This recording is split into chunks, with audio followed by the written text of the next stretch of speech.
This is just a quick video to talk about how you can interpret messages when they are given to you from an animal communicator. I'll give you an example. So someone told me that one of my dogs is attached to me at the hip. I do know that when I walk into another room, my dog will usually follow me, but not always. But when I took a deeper dive into the message and I really thought about it, I think about the fact that sometimes when I'm sitting at the sofa, he's sitting right at my hip level.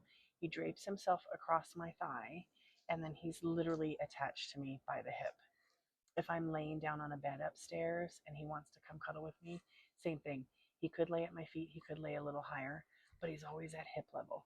So literally, he's attached to my hip. But that's one way to interpret a message.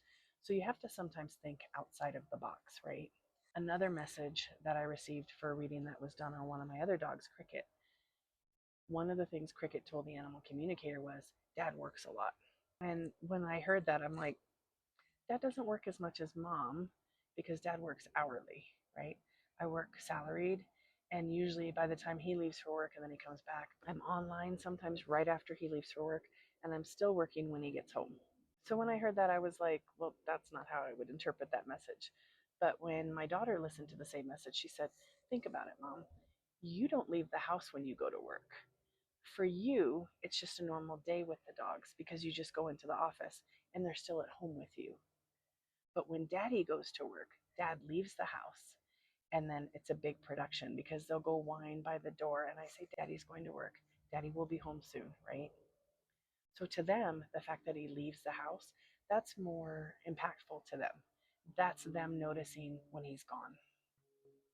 Hopefully that helps. But they can come through different ways, right? And that's another point. Sometimes you may not be the one to interpret the message. You view it one way, and then if you have someone else in the family listen to the messages or you talk to them about the reading, they might see it from a different viewpoint.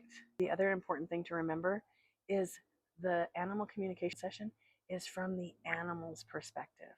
It's how they view things. If you're asking your animal a question, you have to be open to how they see it because this is their reading, not yours. If you want to learn more about sessions that I've done, make sure to like and follow for more. Oh, and don't forget, say hi to your observant animals for me.